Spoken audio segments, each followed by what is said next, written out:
আপনি আপনার লেকচারে রাজা রামমোহন রায়ের প্রশংসা করলেন। আপনি কি জানেন তিনি পর্দা প্রথার বিরুদ্ধে ছিলেন? তিনি বলেছেন, ইসলাম কেন মহিলাদের পর্দার পেছনে রেখে অবমাননা করে? হিন্দু মহিলাদের কি সালোয়ার কামিজে যথেষ্ট ভদ্র দেখায় না? সব ধর্মই মানে যে সর্বশক্তিমান ঈশ্বর সবকিছুই করতে পারেন, তাহলে তিনি মানুষ হতে পারবেন না কেন? আমার নাম মুবিন সোলকার, পেশায় একজন আইনজীবী। প্রথমেই বলি, হিন্দু ধর্মগ্রন্থের উপর আপনার দখল দেখে আমি মুগ্ধ হয়েছি, আসলেই অসাধারণ। আপনি আপনার লেকচারে হিন্দুইজম আর ইসলামের অনেক সাদৃশ্যের কথা বলেছেন। তাহলে কি ইসলাম অনুযায়ী একজন মানুষ হিন্দু হতে পারেন? নবীজি মুহাম্মদ সাল্লাল্লাহু আলাইহি ওয়াসাল্লাম এর কথা ৪,০০০ বছরের পুরনো বেদ আর পুরাণে উল্লেখ করা হয়েছে। তাহলে আপনি বলেন, ডক্টর নায়েক, এই গ্রন্থগুলো কি ঈশ্বর প্রেরিত? আর হিন্দুরাও কি তাহলে আহলে কিতাব?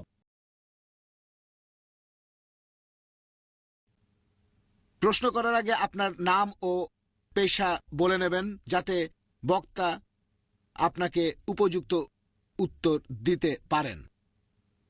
তাহলে প্রথম প্রশ্ন মহিলাদের মধ্য থেকে। আমি মিসেস রাংওয়ালা। আপনি আপনার লেকচারে রাজা রামমোহন রায়ের প্রশংসা করলেন। আপনি কি জানেন তিনি পর্দা প্রথার বিরুদ্ধে ছিলেন?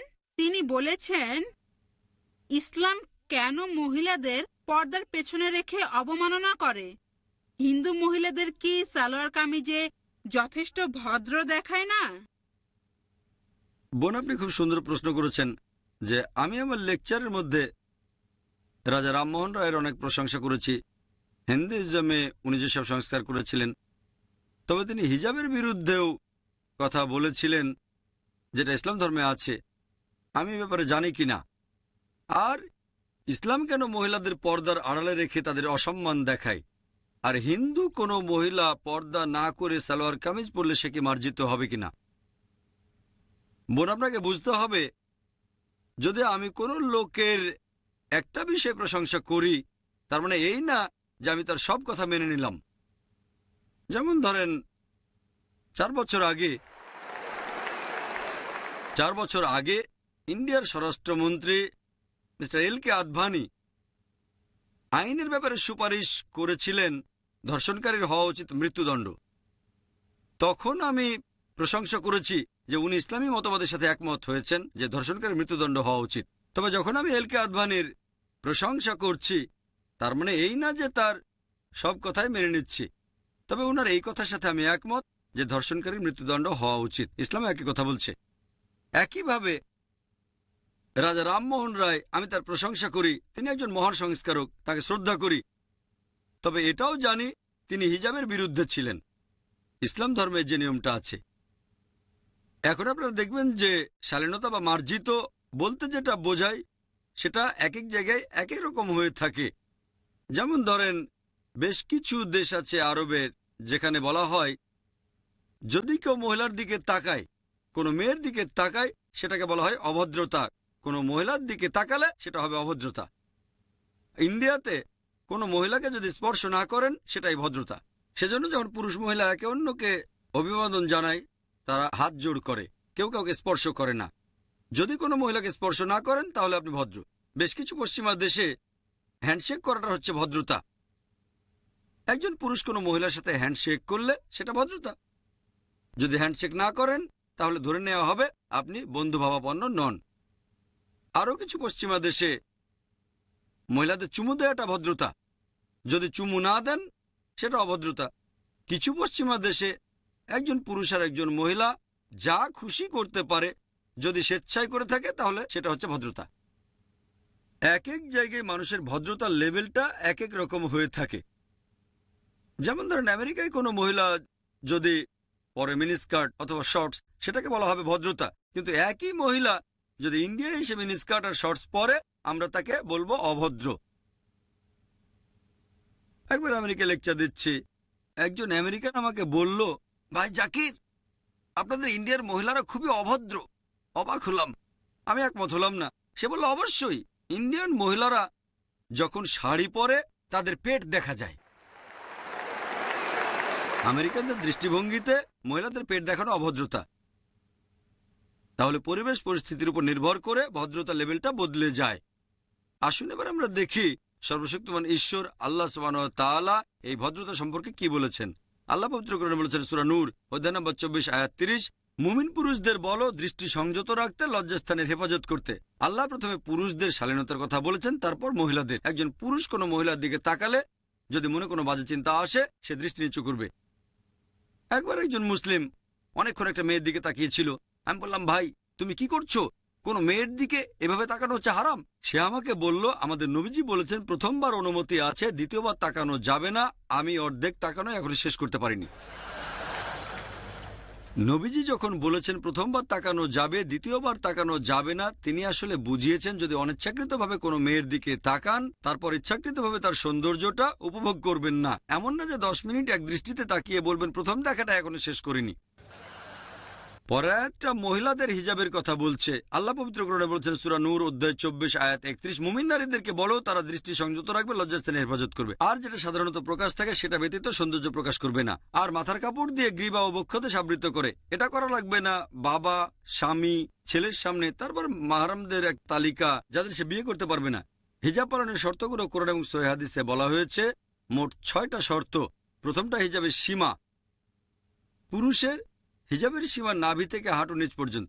মহিলাদের সারা শরীর ঢাকা থাকবে, শুধু যে অংশটা দেখানো যেতে পারে মুখ আর কবজি পর্যন্ত হাত। বাকি 5টা শর্ত পুরুষ মহিলাদের জন্য একই। দ্বিতীয় শর্ত হচ্ছে যে পোশাকটা পরবে সেটা স্বচ্ছ হবে না, যেন ভেতর থেকে দেখা না যায়।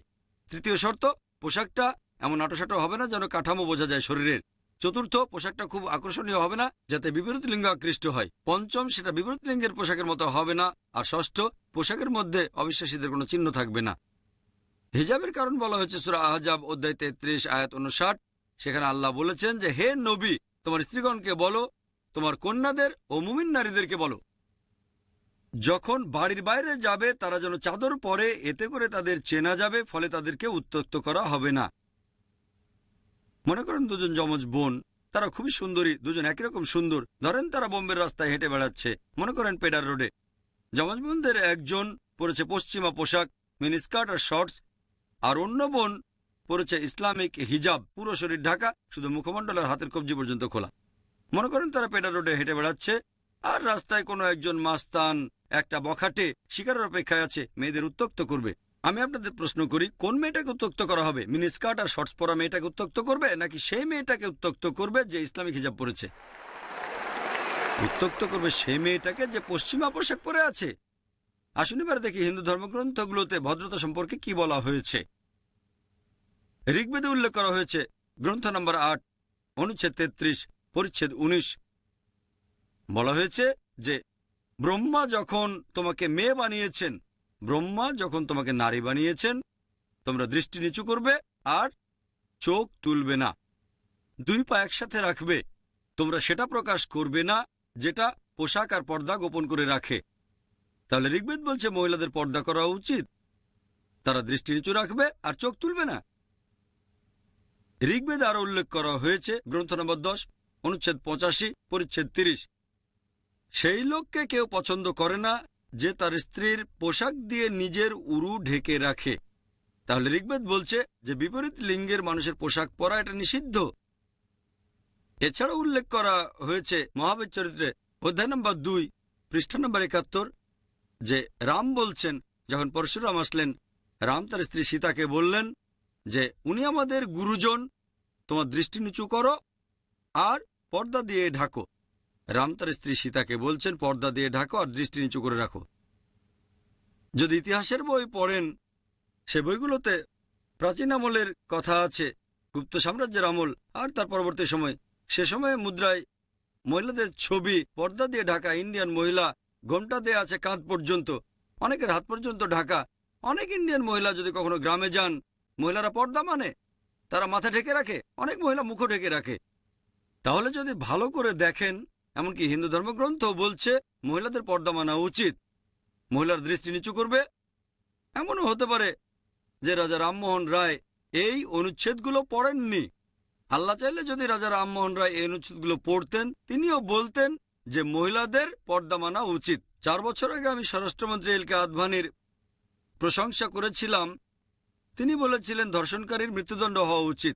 হয়তো পরবর্তী স্বরাষ্ট্রমন্ত্রী তিনি বলবেন যে ইন্ডিয়ার মহিলাদের পর্দা মেনে চলা উচিত।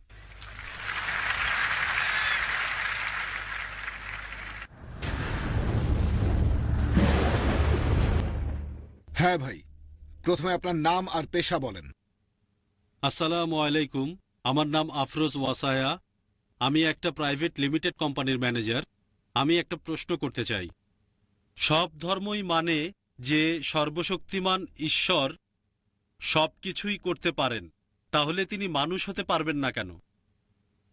ভাই প্রশ্ন করলেন যে সব ধর্মই বিশ্বাস করে ঈশ্বর সবকিছু করতে পারেন, তাহলে তিনি কেন মানুষ হতে পারবেন না? বেশিরভাগ ধর্মই, ইসলাম বাদে, একটা ফিলোসফিতে বিশ্বাস করে যেটার নাম অ্যানথ্রোপোমরফিজম, যেটা সর্বশক্তিমান ঈশ্বর মানুষের রূপ ধারণ করেন। তারা এরকম মতবাদে বিশ্বাস করেন যে মহান ঈশ্বর তিনি এত পবিত্র যে মানুষের সীমাবদ্ধতা সম্পর্কে জানেন না, ব্যথা পেলে মানুষের কেমন লাগে, সমস্যা পেলে কেমন লাগে তিনি জানেন না, ইত্যাদি সমস্যা। সেজন্য সর্বশক্তিমান ঈশ্বর পৃথিবীতে নেমে আসেন মানুষের রূপ নিয়ে, যাতে মানুষের জন্য আইন বানাতে পারেন। হঠাৎ করে শুনলে মনে হবে যুক্তিটা তো বেশ ভালোই। তবে আমি তাদেরকে বলি যে ধরেন আমি একটা ভিসিআর তৈরি করলাম, আমাকে কি ভিসিআর হতে হবে এটা জানতে যে ভিসিআর এর জন্য কোনটা ভালো কোনটা খারাপ? আমি তৈরি করেছি, আমাকে ভিসিআর হতে হবে না। আমি লিখবো ইনস্ট্রাকশন ম্যানুয়াল। যদি এই ভিসিআরটা চালাতে চান, video cassette recorder, video cassette রেখে প্লে বাটনে চাপ দেন। যদি ফাস্ট ফরওয়ার্ড চালাতে চান এফএফ বাটনে চাপ দেন। বন্ধ করতে চাইলে স্টপ বাটনে চাপ দেন। উপর থেকে ফেলবেন না, নষ্ট হয়ে যাবে। পানিতে ফেলবেন না, তাহলে নষ্ট হয়ে যাবে। আমি লিখবো ইনস্ট্রাকশন ম্যানুয়াল। একইভাবে সর্বশক্তিমান ঈশ্বর, যেহেতু তিনি মানুষের সৃষ্টিকর্তা, সেজন্য তাকে মানুষ হতে হবে না এটা জানতে যে মানুষের জন্য কোনটা ভালো কোনটা খারাপ। তিনি কি করবেন? একজন মানুষকে মনোনীত করবেন আর আসমানি কিতাব পাঠাবেন। মানুষের জন্য সর্বশেষ ও চূড়ান্ত আসমানি কিতাব পবিত্র কোরআন, আদেশ আর নিষেধ। যদি তর্কের খাতিরে আপনার কথাটা মেনেও নেই যে সর্বশক্তিমান ঈশ্বর সবকিছু করতে পারেন, তাহলে কেন মানুষ হতে পারবেন না? যদি তর্কের খাতিরে আপনার কথাটা মেনে নেই সর্বশক্তিমান ঈশ্বর সবকিছু করতে পারেন, তাহলে তিনি মানুষও হতে পারেন। যদি ঈশ্বর মানুষের রূপ নেন, তিনি আর ঈশ্বর থাকবেন না, কারণ ঈশ্বর আর মানুষের বৈশিষ্ট্য পুরোপুরি আলাদা। সর্বশক্তিমান ঈশ্বর তিনি হচ্ছেন অমর, অন্যদিকে মানুষ মরণশীল। এমন কাউকে পাবেন না যে একই সাথে অমর আর মরণশীল। ঈশ্বর তার কোনো শুরু নেই, অন্যদিকে মানুষের শুরু আছে। এমন কাউকে পাবেন না একই সাথে যার শুরু নেই আবার শুরু আছে। সর্বশক্তিমান ঈশ্বরের কোনো শেষ নেই, অন্যদিকে মানুষের শেষ আছে। এমন কাউকে পাবেন না যার একই সাথে কোনো শেষ নেই আবার শেষ আছে। এটা অর্থহীন। তাহলে হয় পাবেন ঈশ্বর, নয়তো পাবেন মানুষ। ঈশ্বর মানব পাবেন না, এটাও অর্থহীন। মানুষরা আমাদের খাওয়ার প্রয়োজন হয়, সর্বশক্তিমান ঈশ্বরের খাওয়ার প্রয়োজন হয় না। আল্লাহ পবিত্র কোরআনে বলেছেন সূরা আনাম অধ্যায় 6 আয়াত 14, আল্লাহ তাআলা সবাইকে খাবার দান করেন, কিন্তু তার খাওয়ার প্রয়োজন হয় না। মানুষের বিশ্রাম ঘুমের প্রয়োজন হয়, সর্বশক্তিমান ঈশ্বরের বিশ্রামের প্রয়োজন নেই। যদি আমি তর্কের খাতিরে আপনার কথাটা মেনে নিই যে সর্বশক্তিমান ঈশ্বর সবকিছু করতে পারেন, তাহলে সেই যুক্তিতে সর্বশক্তিমান ঈশ্বর মিথ্যাও বলতে পারেন। কিন্তু মিথ্যে বলা তো ঈশ্বরের কাজ না। যখনই মিথ্যে বলবেন তিনি আর ঈশ্বর থাকবেন না। যদি আপনার কথা মেনে নিয়ে ঈশ্বর সবকিছু করতে পারেন, তাহলে ঈশ্বর তিনি অবিচারও করতে পারেন। তবে যখনই ঈশ্বর অবিচার করবেন, তিনি আর ঈশ্বর থাকবেন না। আল্লাহ পবিত্র কোরআনে বলেছেন সূরা নিসা অধ্যায় নম্বর 4 আয়াত 40, আল্লাহ কারো সাথে অনুপরিমাণও জুলুম করেন না। সর্বশক্তিমান ঈশ্বর চাইলে ভুলে যেতে পারেন, তবে ভুলে যাওয়া ঈশ্বরের কাজ না। আল্লাহ বলেছেন সূরা তাহা অধ্যায় 20 আয়াত 52 যে আল্লাহ তাআলা কখনো বিস্মৃত হন না। যখন ঈশ্বর ভুলে যাবেন, তিনি আর ঈশ্বর থাকবেন না। ঈশ্বর চাইলেই ভুল করতে পারেন, তবে ভুল করাটা ঈশ্বরের কাজ না। আল্লাহ বলেছেন সূরা তাহা অধ্যায় 20 আয়াত 52 যে আল্লাহ তাআলা কখনো ভুল করেন না। যদি ঈশ্বর ভুল করেন, তিনি আর ঈশ্বর থাকবেন না। কোরআনের কোথাও বলা হয়নি যে আল্লাহ সবকিছু করতে পারেন। আল্লাহ পবিত্র কোরআনে বলেছেন সূরা ফাতির অধ্যায় 35 আয়াত 1 যে নিশ্চয়ই আল্লাহ সবকিছুর উপরে কর্তৃত্বময়। এ কথাটা অনেক জায়গায় আছে। সূরা বাকারা অধ্যায় 2 আয়াত 106, সূরা বাকারা অধ্যায় 2 আয়াত 109, সূরা বাকারা অধ্যায় 2 আয়াত 284, সূরা আলে ইমরান অধ্যায় 3 আয়াত 29, সূরা নাহল অধ্যায় 16 আয়াত 77, সূরা ফাতির অধ্যায় 35 আয়াত 1। আল্লাহ বলেছেন, ইন্নাল্লাহা লাকুল্লি শাইইন কাদির। নিশ্চয়ই আল্লাহ সবকিছুর উপর কর্তৃত্বময়।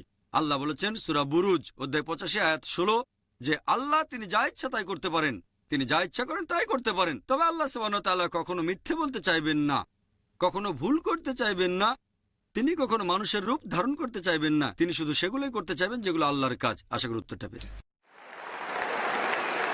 হ্যাঁ বোন। আমার নাম সায়রা, আমি একজন টিচার। আপনার লেকচারে আপনি ইসলামের স্তম্ভের কথা বললেন, তার মানে ঈমান আনা ইত্যাদি, আর হিন্দু ধর্মগ্রন্থের সাথে সাদৃশ্যের কথা বললেন। হিন্দুইজমে কি ইসলামের এই 5টা স্তম্ভ সম্পর্কে কিছু বলা হয়েছে? বোন, আপনি প্রশ্ন করলেন, আমি ইমানের স্তম্ভের কথা বলেছি আমার লেকচারে, হিন্দু ধর্মগ্রন্থের সাথে সেগুলো তুলনা করেছি। এখন ইসলামের স্তম্ভ আর হিন্দু ধর্মগ্রন্থের মধ্যে কোনো সাদৃশ্য আছে কিনা? হ্যাঁ বোন, সময় কম বলে সাদৃশ্যের কথাগুলো সব বলতে পারিনি, এটা নিয়ে সারাদিন কথা বলা যায়। ইসলাম ধর্মের স্তম্ভগুলোর ব্যাপারে যদি বলতে হয়, এটা আছে সহিহ বুখারীতে খণ্ড নম্বর 1, বুক অব ইমান, হাদিস নম্বর 8। আমাদের নবীজি মুহাম্মদ সাল্লাল্লাহু আলাইহি সাল্লাম বলেছেন, ইসলামের ভিত্তি হচ্ছে 5টা মূলনীতি, 5টা স্তম্ভ। প্রথমটা হচ্ছে কালেমা লা ইলাহা ইল্লাল্লাহ মুহাম্মাদুর রাসূলুল্লাহ, আল্লাহ ব্যতীত কোনো উপাস্য নেই আর মুহাম্মদ সাল্লাল্লাহু আলাইহি সাল্লাম আল্লাহর প্রেরিত রাসূল। দ্বিতীয় হচ্ছে নামাজ আদায় করা। তৃতীয় হচ্ছে যাকাত দেওয়া। চতুর্থ হচ্ছে সাওম, রমজান মাসে রোজা রাখা। আর পঞ্চম, জীবনে অন্তত একবার হজ পালনের জন্য মক্কা যাওয়া। এই হলো ইসলামের 5টা স্তম্ভ। প্রথমটা হচ্ছে এক আল্লাহ এবং তার রাসূল মুহাম্মদ সাল্লাল্লাহু আলাইহি সাল্লামকে বিশ্বাস করা। এ সম্পর্কে আগেই বলেছি। এরপর ইসলামের দ্বিতীয় স্তম্ভ নামাজ। ইসলাম ধর্মের নামাজের সবচেয়ে গুরুত্বপূর্ণ অংশ হচ্ছে সেজদা করা।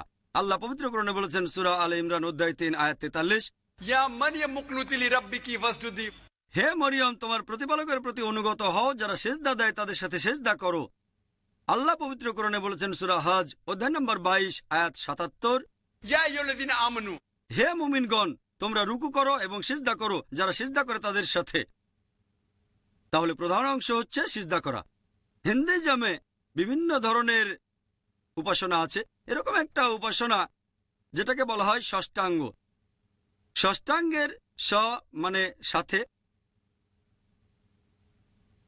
অষ্ট মানে 8, অঙ্গ মানে শরীরের অংশ। ষষ্ঠাঙ্গ মানে শরীরের 8টা আলাদা অংশ। তার মানে উপাসনার সময় শরীরের 8টা অংশ স্পর্শ করতে হবে।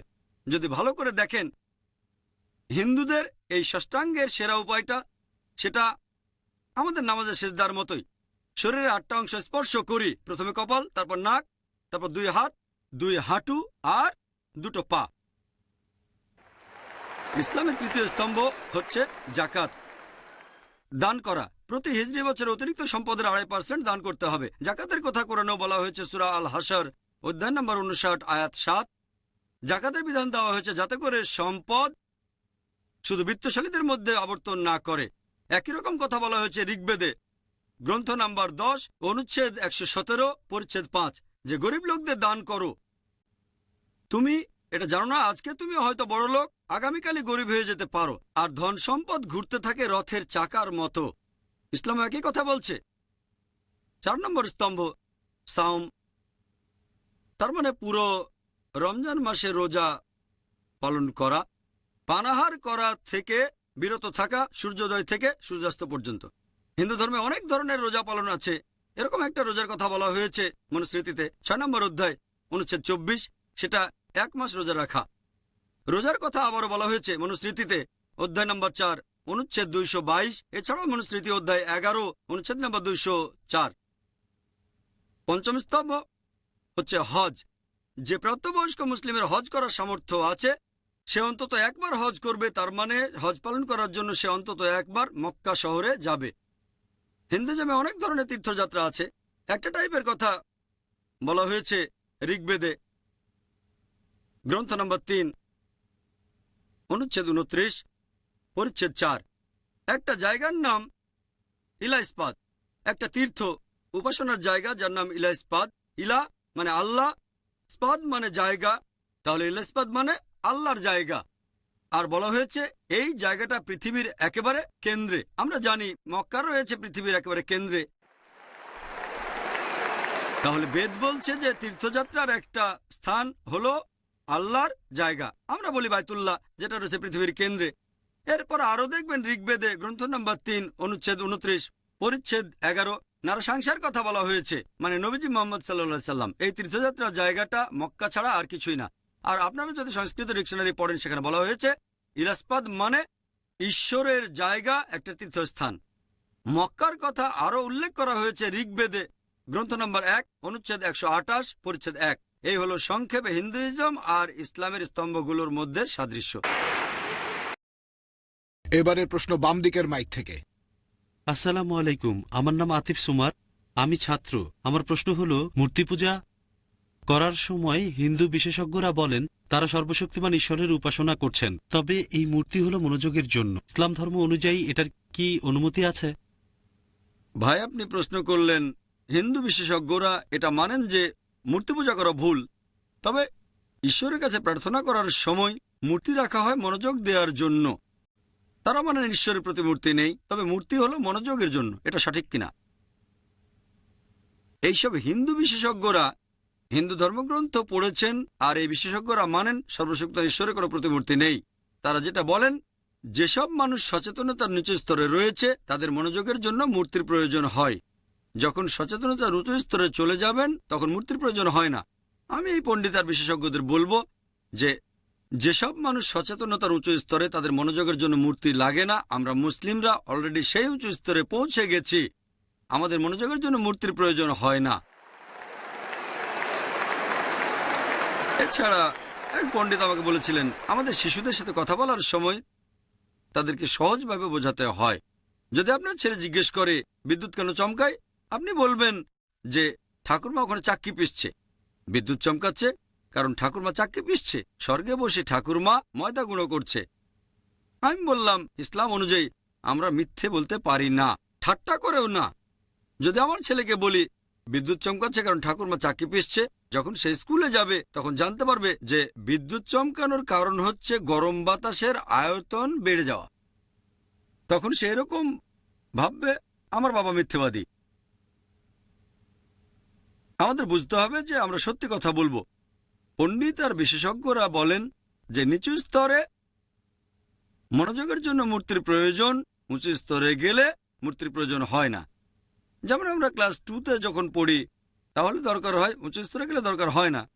আমি তাদের বলি, ধরেন আমি একজনকে অঙ্ক পড়াচ্ছি ক্লাস 2তে, যখন আমরা অঙ্ক পড়াই তখন বলি 2+2=4। এখন 2+2 এটা ক্লাস 10-এ উঠলেও সেটা 4, গ্র্যাজুয়েশনেও 4, পিএইচডি করলেও সেটা 4ই থাকবে। কোন সাবজেক্টের মূল শিক্ষাটা একই রকম থাকে। 2+2=4 হোক সেটা ক্লাস 2তে, ক্লাস 10-এ, গ্র্যাজুয়েশন অথবা পিএইচডিতে। ব্যাপারটা একেবারে পরিষ্কার। পবিত্র বেদে, হিন্দুদের ধর্মগ্রন্থে বলা হয়েছে যে ঈশ্বরের কোনো প্রতিমূর্তি নেই। এটাই মূল শিক্ষা। মূল জিনিসটাকে বদলাতে পারবেন না। কেউ যদি আমাকে বলে যে ক্লাস 2তে 2+2=5, আপনি ছেলেকে বলবেন না চিন্তা করো না, ক্লাস 10-এ উঠলে তোমাকে বলবো 2+2=4, আমি এখনই শুধরে দেব। তাই এটা সব হিন্দু বিশেষজ্ঞদের দায়িত্ব যে সাধারণ হিন্দুদের বলবেন হিন্দু ধর্মগ্রন্থ অনুযায়ী সর্বশক্ত ঈশ্বরের কোনো প্রতিমূর্তি নেই। এটাই মূল শিক্ষা। তাহলে একেবারে প্রাথমিক স্তরে বিশেষজ্ঞদের জানানো উচিত যে মূর্তি পূজা করা ভুল। আশা করি উত্তরটা পেয়েছেন।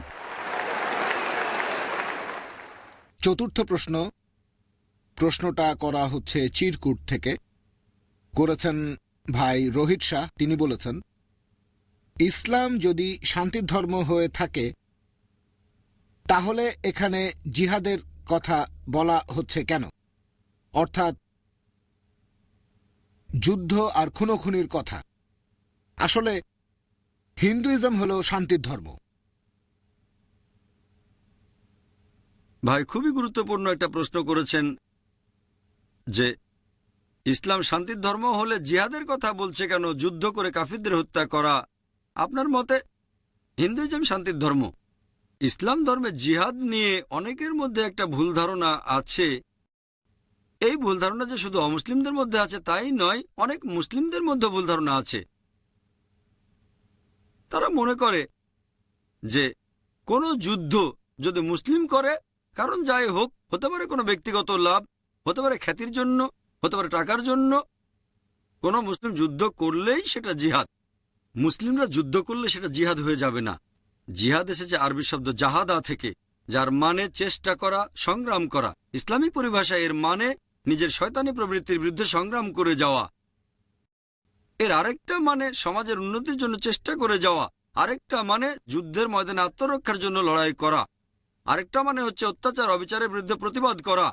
জিহাদের মূল অর্থ হচ্ছে চেষ্টা করা অথবা সংগ্রাম করা। প্রায় দেখা যায় যে ইসলামের সমালোচকরা, এমনকি হিন্দু সমালোচকও, যেমন অরুণ সুরি একটা বই লিখেছেন দ্য ওয়ার্ড অফ ফতোয়া, তিনি সেখানে সূরা তাওবা অধ্যায় 9 আয়াত 5 উদ্ধৃতি দিয়েছেন যে পবিত্র কোরআন বলছে, যখনই তুমি কাফিরকে দেখবে, ব্র্যাকেটের মধ্যে হিন্দু, যখনই কোনো কাফিরকে দেখবে তাকে মেরে ফেলো। যদি পবিত্র কোরআন খুলে আপনি এই সূরাটা পড়েন, অধ্যায় 9 আয়াত 5, সেখানে বলা হয়েছে যখনই তুমি কাফিরকে দেখবে তাকে মেরে ফেলো। তবে এটা হলো প্রসঙ্গ ছাড়া উদ্ধৃতি। প্রসঙ্গ জানতে হলে কয়েকটা আয়াত আগে থেকে শুরু করেন। সূরা তাওবার প্রথম আয়াতগুলোতে একটা শান্তি চুক্তির কথা বলা হয়েছে, যেটা হয়েছিল মুসলিম আর মক্কার মুশরিকদের মধ্যে। পরবর্তীতে মক্কার মুশরিকরা এই শান্তি চুক্তির শর্তগুলো ভেঙে ফেলে। আল্লাহ সুবহানাহু ওয়া তাআলা সূরা তাওবার 5 নম্বর আয়াতে বললেন, মক্কার মুশরিকদের উদ্দেশ্যে পাঠালেন সতর্কবাণী, সবকিছু ঠিক করে ফেলো 4 মাসের মধ্যে, তা না হলে আমাদের সাথে যুদ্ধ হবে। তারপর যুদ্ধের ময়দানে আল্লাহ তাআলা মুসলিমদের বলেছেন, যখন তোমরা শত্রুদের দেখবে, যখন কাফিরদের দেখবে, তাদের মেরে ফেলো। পবিত্র কোরআনের এই আয়াতটা বলছে যুদ্ধের ময়দানের কথা, যখন মুসলিমরা সত্যের পক্ষ নিয়ে যুদ্ধ করছে, মিথ্যার বিরুদ্ধে, শত্রুদের বিরুদ্ধে। যদি তারা আক্রমণ করে, তোমরা ভয় পেও না, তাদের মেরে ফেলো। যে কোনো আর্মি জেনারেল তার সৈনিকদের মনোবল চাঙ্গা করতে গিয়ে বলবে শত্রুকে মেরে ফেলো, সে বলবে না যে শত্রুদের ছেড়ে দাও। কোরআন একই কথা বলছে। আর অরুণ সুরি 5 নম্বর আয়াতের পর সূরা তাওবার চলে গেলেন 7 নম্বর আয়াতে। যে কোনো বুদ্ধিমান মানুষ বুঝবে 6 নম্বর আয়াতে উত্তরটা আছে এই অভিযোগের বিরুদ্ধে। 6 নম্বর আয়াত বলছে যে যদি শত্রুরা, যদি মুশরিকরা শান্তি চায়, এমনিতে ছেড়ে দিও না, তাদেরকে নিরাপদ কোনো স্থানে পৌঁছে দাও, যাতে তারা আল্লাহর বাণী শুনতে পারে। এখনকার দিনে সবচেয়ে দয়ালু জেনারেল হয়তো বলবে ঠিক আছে শত্রুদের ছেড়ে দাও। কোন আর্মি জেনারেল বলবে যে শত্রুদের নিরাপদ স্থানে পৌঁছে দাও? কোরআনের কথাই বলছে। আর এ সম্পর্কে আরো একটা ভুল ধারণা আছে যে জিহাদ মানে পবিত্র যুদ্ধ। পবিত্র যুদ্ধের আরবি হচ্ছে হারবুম মুকাদ্দাসা। পবিত্র কোরআনের কোথাও হারবুম মুকাদ্দাসা বলা হয়নি, কোনো হাদিসও বলা নেই। জিহাদ শব্দটার অনুবাদ পবিত্র যুদ্ধ নয়। এই পবিত্র যুদ্ধ শব্দটা প্রথম ব্যবহার করা হয় ক্রুসেডারদের সম্পর্কে। এই খ্রিস্টান ক্রুসেডাররা অনেক দেশ দখল করেছে, অনেক মানুষকে হত্যা করেছে খ্রিস্টান ধর্মের নাম নিয়ে। এখন তারাই পবিত্র যুদ্ধ শব্দটা মুসলিমদের ক্ষেত্রে ব্যবহার করে, যেটা ঠিক না। দুর্ভাগ্যজনকভাবে অনেক তথাকথিত মুসলিম বিশেষজ্ঞ আছেন, তারাও জিহাদের অনুবাদ করেন পবিত্র যুদ্ধ, যেটা সম্পূর্ণ ভুল। আসুন দেখি হিন্দু ধর্মগ্রন্থগুলো জিহাদ সম্পর্কে কি বলছে। এটা উল্লেখ করা হয়েছে ভগবদ গীতায় অধ্যায় 2 অনুচ্ছেদ 50। শ্রীকৃষ্ণ অর্জুনকে বলছেন যোগব্যায়ামের চেষ্টা করো, তোমার জন্য উপকারী। চেষ্টা করা, সংগ্রাম করা। তাহলে কৃষ্ণ অর্জুনকে চেষ্টা আর সংগ্রাম করতে বলেছেন। যদি মহাভারত পড়েন, মহাভারত এখানে জ্ঞাতি ভাইদের মধ্যে একটা যুদ্ধের বর্ণনা দেওয়া হয়েছে, কৌরব আর পাণ্ডবদের মধ্যে। মহাভারতে এরকম হাজার হাজার অনুচ্ছেদ আছে, শুধু যুদ্ধের কথা বলা হয়েছে। কোরআনের চেয়ে অনেক বেশি যুদ্ধের কথা। আপনারা যদি ভগবদ গীতা পড়েন, ভগবদ গীতা এটা হিন্দুদের একটা পবিত্র ধর্মগ্রন্থ। এখানে রয়েছে অর্জুনের উদ্দেশ্যে যুদ্ধের ময়দানে বলা শ্রীকৃষ্ণের উপদেশগুলো। ভগবদ গীতা বলছে অধ্যায় 1 অনুচ্ছেদ 42 থেকে 46, অর্জুন বলছে আমি বরং মারা যাব নিরস্ত্র অবস্থায়, যুদ্ধ না করে, কিন্তু জ্ঞাতি ভাইদের মারতে পারবো না। তার মানে কৌরবদের, ধৃতরাষ্ট্রের সন্তানদের। শ্রীকৃষ্ণ উত্তর দিলেন এর পরের অধ্যায়, অধ্যায় 2 অনুচ্ছেদ 2, হে অর্জুন, তোমার মনে এমন অশুদ্ধতা কিভাবে আসলো যে তুমি লড়াই করবে না, তুমি স্বর্গে যেতে পারবে না? এমন নপুংসক চিন্তা কিভাবে তোমার মাথায় আসলো? তোমার হৃদয় দুর্বল হয়ে গেছে। শ্রীকৃষ্ণ বলছেন ভগবদ গীতা অধ্যায় 2 অনুচ্ছেদ 31 থেকে অনুচ্ছেদ 33, কৃষ্ণ বলছেন হে অর্জুন, তুমি একজন ক্ষত্রিয়, তুমি যুদ্ধ করবে, তাহলে স্বর্গে যেতে পারবে, তা না হলে যেতে পারবে না। আর সেই ক্ষত্রিয় আশীর্বাদ প্রাপ্ত যে সত্যের জন্য লড়াই করে। আর ইসলামের অনেক সমালোচক কোরআন এবং হাদিসের বিরুদ্ধে কথা বলে। তারা উদ্ধৃতি দেয় সহিহ বুখারী 4 নম্বর খণ্ড বুক অব জিহাদ অধ্যায় 2 হাদিস নাম্বার 46। সেখানে আমাদের নবীজি বলেছেন, মুজাহিদ হলো সেই লোক যে সংগ্রাম করে আল্লাহ সুবহানাহু ওয়া তাআলার পথে। যুদ্ধের ময়দানে যদি কোনো মুজাহিদ মারা যায়, সে জান্নাতে যাবে, বেহেশতে যাবে। যদি সে জয়ী হয় তাহলে সে পাবে গনিমতের মালপত্র। ঠিক একই কথা বলেছেন শ্রীকৃষ্ণ ভগবদ গীতা অধ্যায় 2 অনুচ্ছেদ 37। হে অর্জুন, তুমি লড়াই করো, যদি মারা যাও তাহলে স্বর্গে যাবে, আর যদি যুদ্ধে জয়ী হও তাহলে এই পৃথিবীর সম্পদ উপভোগ করতে পারবে। ঠিক একই কথা আছে সহিহ হাদিসে। চিন্তা করেন, যদি আমি উদ্ধৃতি দিয়ে বলি যে ভগবদ্গীতায় লেখা আছে তোমার জ্ঞাতি ভাইদের হত্যা করো, আমার এটা বলা মোটেও ঠিক হবে না। তাহলে প্রসঙ্গ ছাড়া বলছি, ঠিক হবে না। সঠিকটা হচ্ছে ভগবদ্গীতা বলছে তোমরা সত্যের পক্ষে যুদ্ধ করবে মিথ্যার বিরুদ্ধে। যদি তোমার শত্রু জ্ঞাতি ভাইও হয়, যারা মিথ্যার পক্ষে, সত্যের খাতিরে তাদের হত্যা করলে কোনো সমস্যা নেই। তাহলে প্রসঙ্গ ছাড়া উদ্ধৃতি দেয়া ঠিক না। এখানে আমরা বুঝতে পারছি যখন বিভিন্ন টাইপের মানুষের সাথে কথা বলবো, জানতে হবে কিভাবে তাদের বোঝানো যায়। বিশ্বাস করেন, অনেক হিন্দু আমার সাথে কথা বলেছে যে জিহাদ করা ভুল। যখন আমি তাদের বলি আপনাদের ভগবদ্গীতাতে উল্লেখ করা হয়েছে যে জ্ঞাতি ভাইদের হত্যা করো, তারা বলবেন না, এখানে তো শ্রীকৃষ্ণ সত্যের পক্ষে আর মিথ্যার বিরুদ্ধে যুদ্ধের কথা বলেছেন। আমি বলি কোরআনও তো একই কথা বলছে। ও, কোরআন যদি একই কথা বলে তাহলে তার সাথে আমরা একমত।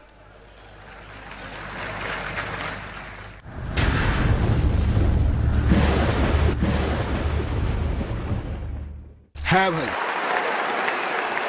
সামির খতিব একজন ব্যবসায়ী। নবীজি মুহাম্মদ সাল্লাল্লাহু আলাইহি ওয়াসাল্লাম এর কথা 4000 বছরের পুরনো বেদ আর পুরাণে উল্লেখ করা হয়েছে। তাহলে আপনি বলেন ডক্টর নায়েক, এই গ্রন্থগুলো কি ঈশ্বর প্রেরিত? আর হিন্দুরাও কি তাহলে আহলে কিতাব? ভাই একটা সুন্দর প্রশ্ন করেছেন। নবীজি মুহাম্মদ সাল্লাল্লাহু আলাইহি ওয়াসাল্লামের ব্যাপারে বেদ আর অন্যান্য ধর্মগ্রন্থে ভবিষ্যৎবাণী করা হয়েছে। এই ধর্মগ্রন্থগুলোকে কি আমরা ঈশ্বরের বাণী বলতে পারি? আর হিন্দুদেরকে আহলে কিতাব বলা যায়? ভাই, এই আহলে কিতাব সম্পর্কে আমি আগেও বলেছি, এখানে বলা হয়েছে কিতাবীদের কথা। এটা নির্দিষ্ট করে ইহুদি আর খ্রিস্টানদের বোঝাচ্ছে। আহলে কিতাব মানে ইহুদি আর খ্রিস্টান। আপনার প্রশ্নতে আসি যে বেদ বা অন্যান্য হিন্দু ধর্মগ্রন্থকে ঈশ্বরের বাণী বলা যায় কিনা।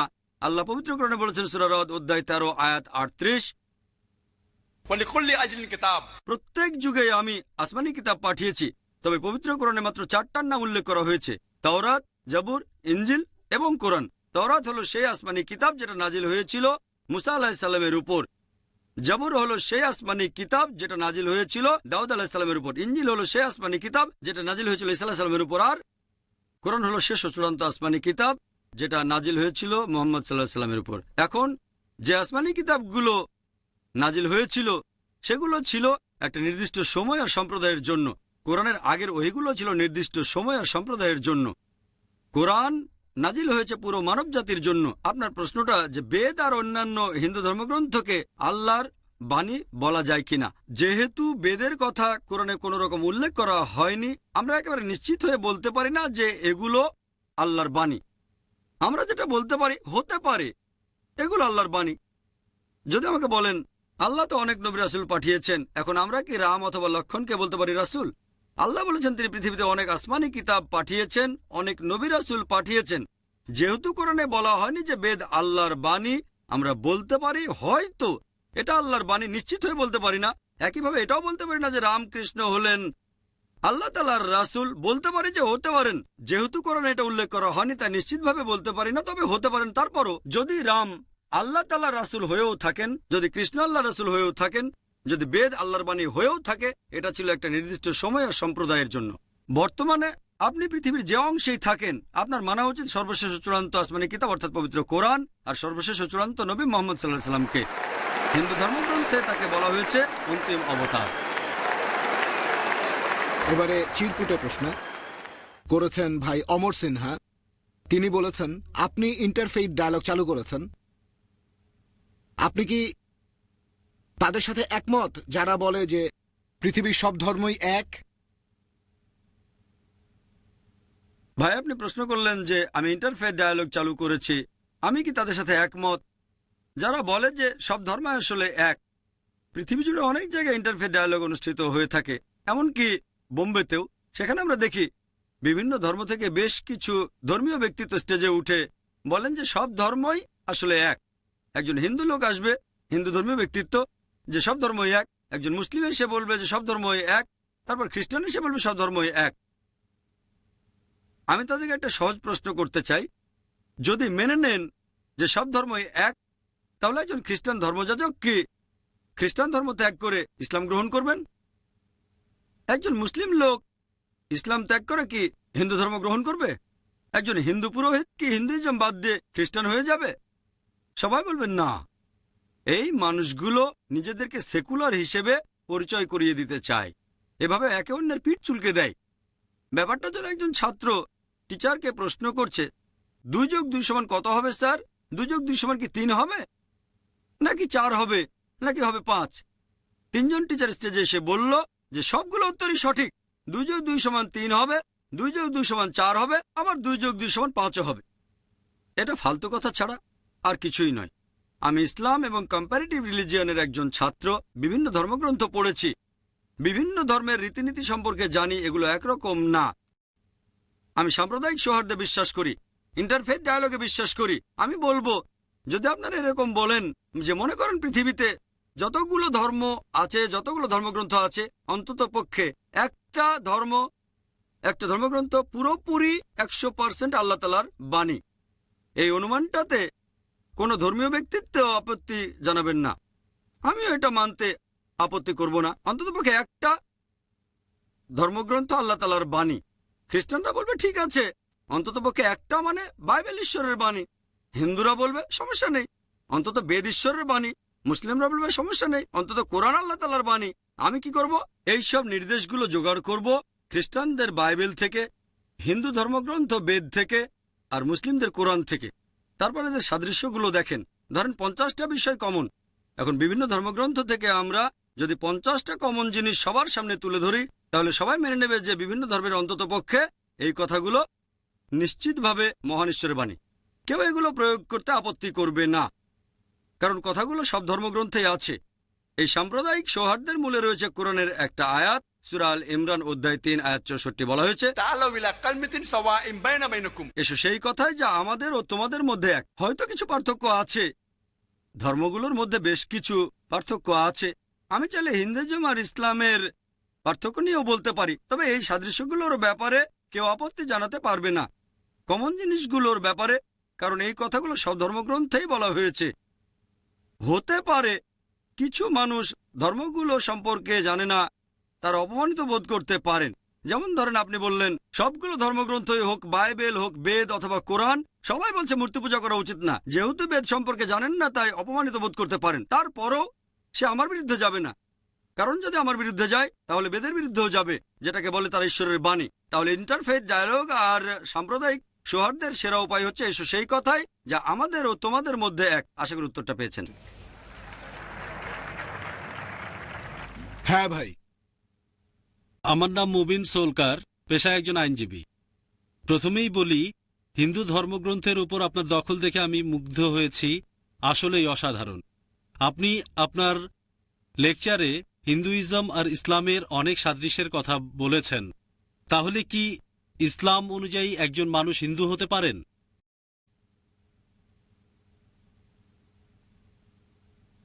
ভাই, খুবই সুন্দর একটা প্রশ্ন করেছেন। আমি আমার লেকচারে হিন্দুইজম আর ইসলামের অনেক সাদৃশ্য নিয়ে আলোচনা করলাম। তার মানে কি এই যে ইসলাম অনুযায়ী একজন মানুষ হিন্দু হতে পারে? ভাই, এই হিন্দু শব্দটা দিয়ে যদি ভৌগোলিক অবস্থান বোঝান যে মানুষ ইন্ডিয়ায় বসবাস করে, তাহলে ইসলাম অনুযায়ী কোনো আমার সমস্যা নেই যদি তাকে ইন্ডিয়ান বলা হয়। আমি একজন ইন্ডিয়ান আর আমি ইসলাম ধর্ম পালন করি। আমি আমার দেশকে নিয়ে গর্ববোধ করি। আর মুসলিম হিসেবে গর্ববোধ করি। ইসলামে এটা নিয়ে কোনো সমস্যা নেই যদি আপনি ইন্ডিয়ান হন আর ইসলাম ধর্ম পালন করেন।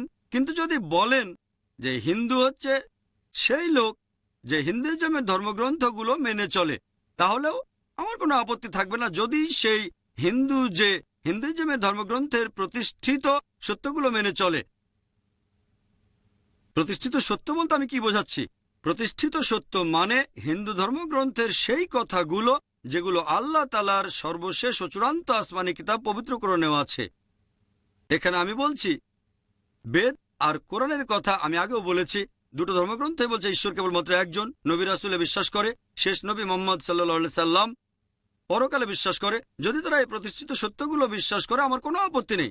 কিন্তু যদি বলেন হিন্দু হচ্ছে সেই লোক যে সবকিছু বিশ্বাস করে হিন্দু ধর্মগ্রন্থে যেগুলো বলা হয়েছে, তাহলে আমি কম্পারেটিভ রিলিজিয়নের ছাত্র হয়ে একমত হতে পারবো না। কারণ একজন হিন্দুর পক্ষে হিন্দু ধর্মগ্রন্থের সব কথা বিশ্বাস করা সম্ভব হবে না। কারণ অনেক সময় বিভিন্ন হিন্দু ধর্মগ্রন্থের কথাগুলো পরস্পর বিরোধী হয়ে থাকে।